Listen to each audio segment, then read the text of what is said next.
First thing is you have to be extremely careful with the financial gurus of the world, right? Whether it's on YouTube, TikTok, any kind of social media. A lot of these channels are predicated on these monthly or weekly stock choices of like, oh, this is my next investment. You should check it out. You have to be really careful when you actually watch these people, because number one, if they're making these weekly or monthly videos, they're a business at the end of the day. Their profile, their account, they're trying to make money off of it. They're trying to make money off of YouTube. They're trying to make money off of TikTok. In one sense, they're probably just making all these extra videos that they shouldn't really make at all. They might try and find all these extra stocks just to make another video when really they haven't even looked that much into them. And also, the fact that a lot of people have high subscribers with these channels, it kind of gives them this authority of, oh, this person must be so good at investing. Don't blindly invest because you see certain people investing in particular things, right? You need to actually choose for yourself what to invest in and actually look into it in depth as well.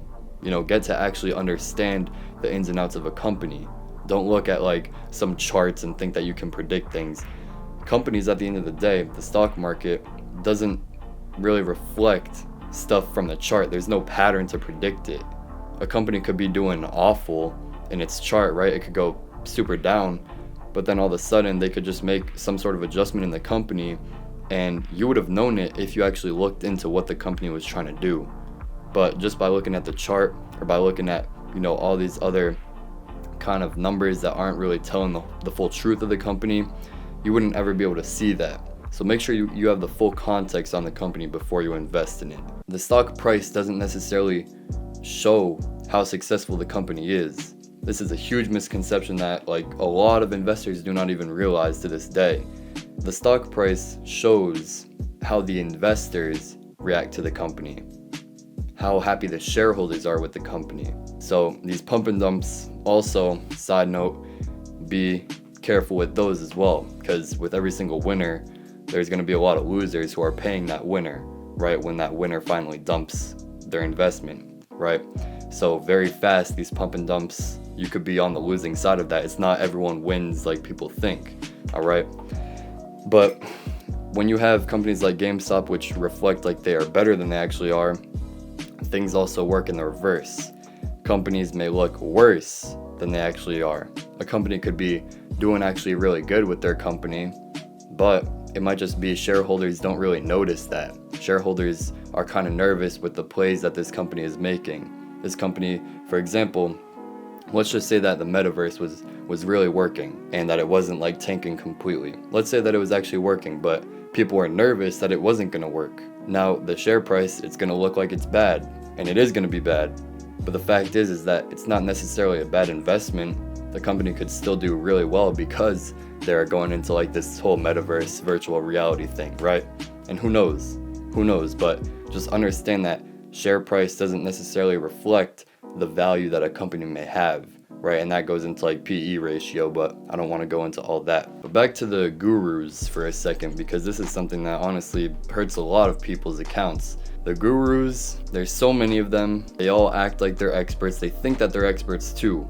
There was another guy who I was watching for like cryptocurrency, and I think this was last year. He's like, Bitcoin is 100% gonna be going to $100,000 by December, like Christmas, he said too. And then little do you know, Christmas hits and Bitcoin is actually down 50% from its high, right? I think that time it might have been like 40 or 50K, and now it's at like 20,000.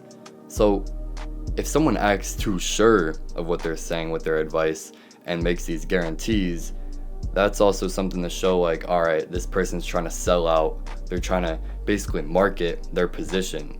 They're trying to market, oh yeah, buy this thing, but then in secret they have that thing, they have that investment. That's why they want more people to put money into it. And so they display it on their social media to make more people put money into it.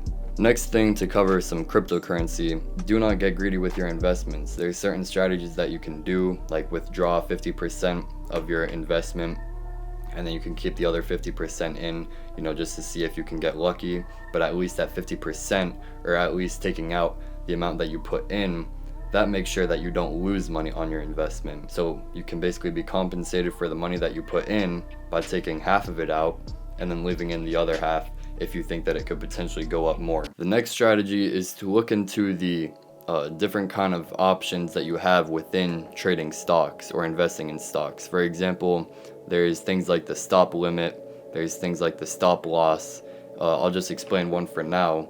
The stop loss can basically ensure that if your stock is going down like really, really fast and you want to be able to sell right when it's kind of tanking, you can be like, oh, stop loss when it's down like $2 from when I bought it.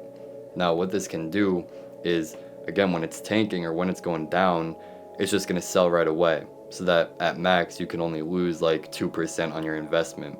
Because I remember one time I really wish I did this.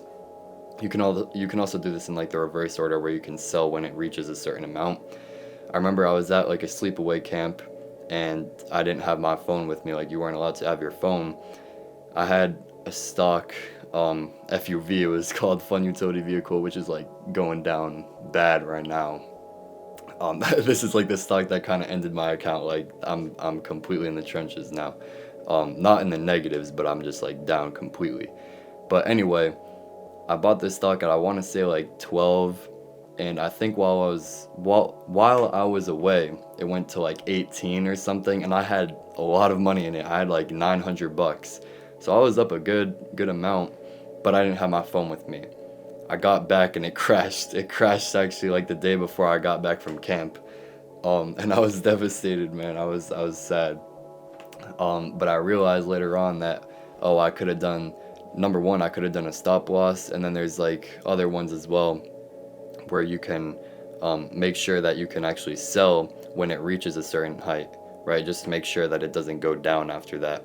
And that you can cash out on your investments at a certain point. So make sure that you know where these are located in the particular stock brokerage that you are using. Understand the different tools that they have available to help you understand how to invest and what you are investing in.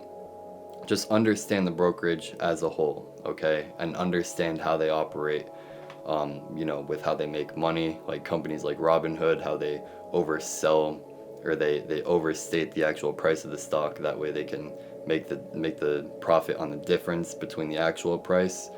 Understand how the brokerage makes money, and if you think that it's like a scam or if it's actually legit in that sense. Thank you for watching. Hope you learned a thing or two. With that being said, I'm out. Be well, be blessed. Peace.